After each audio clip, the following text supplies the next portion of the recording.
All right, so it's been exactly 1 year.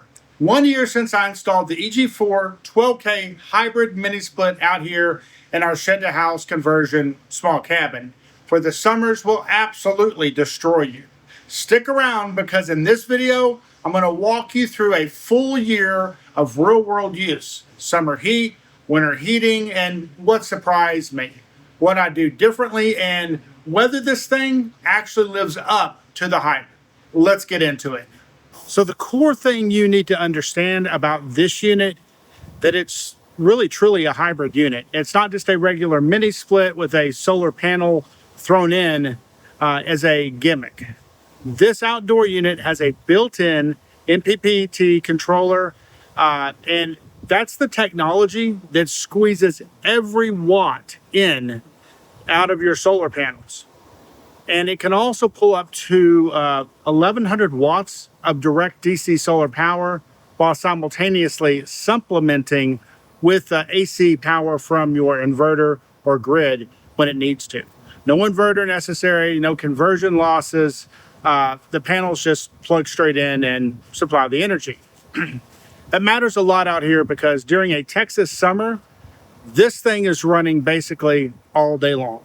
And it runs on sunshine as long as there's sun in the sky, literally. Now, the C rating on this unit is 22.5. For reference, standard window units in your house, you're lucky if you can hit 10. So even when it does pull from the AC, it's pulling far less than anything else I could be running out here. Here's the thing about Houston summers. It's not just the heat, it's the humidity. We're talking 95 to 100 degrees with humidity that makes it feel like it's 110 degrees. That's not a mild climate, family. If a unit's gonna fail, it's gonna fail you right here. And this thing, it didn't flinch. I'd come inside on the worst days of July, August. The cabin was cool. Not kind of cool, it was actually very comfortable, refreshing. I was running it mostly on auto mode and letting the unit figure out what it needed. Most days it was pulling exclusively from the solar panels.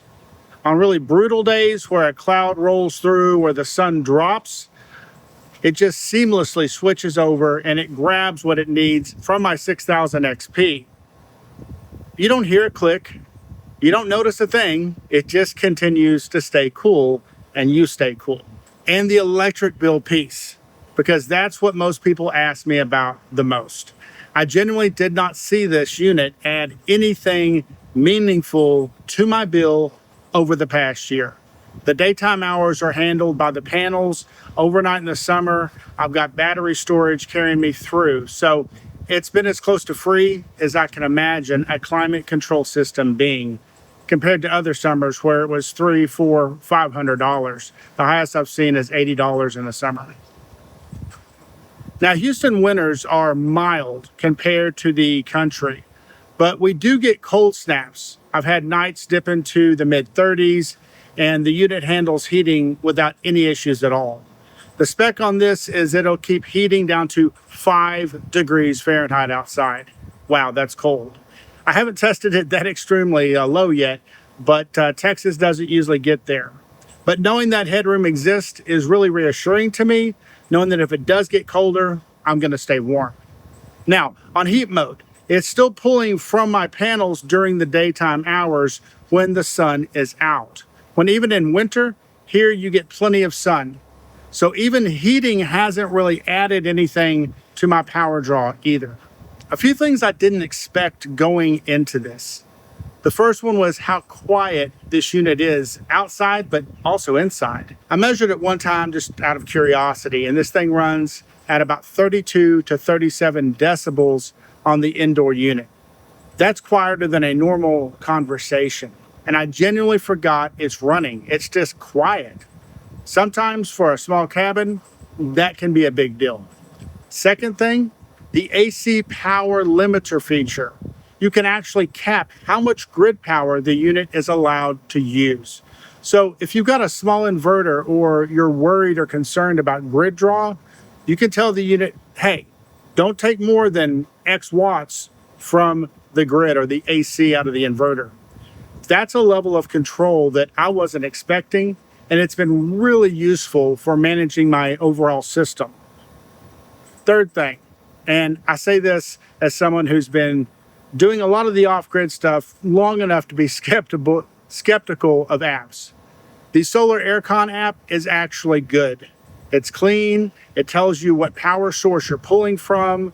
It lets you schedule. It lets you change modes. It lets you check temperatures. I use it regularly. In fact, I lost one of my remote controls and depend purely on the app on my indoor unit. All right, guys, real quick, if you're watching this and you're thinking, okay, I want one of these units, I've got a link down in the description and also pinned in the first comment. Signature Solar carries the EG4 12K unit, and right now, through my link, you'll get a $50 discount at checkout.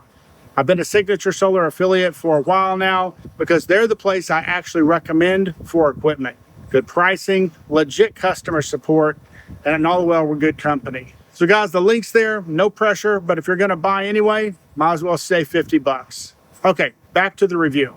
So a lot of people ask about complaints. I've been trying to think of something negative to say for the past year. Honestly, the outdoor unit is not silent. The indoor unit is whisper quiet, but outside you can hear the compressor.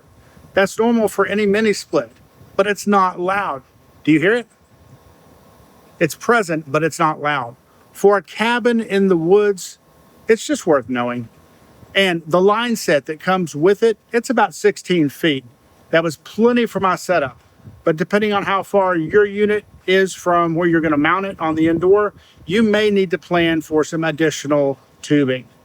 So that's really it, guys. After 12 months of daily use, those are my only observations, and neither of them is a complaint, just something to be aware of. Let me just run through what this unit actually is for anyone still getting oriented. It's a 12,000 BTU, 1-ton hybrid mini split unit. Right size for the space up to about 650 square feet. Perfect for a cabin or a tiny home, any small addition, workshop, whatever. It uses R32 refrigerant, which is the newer eco-friendly refrigerant.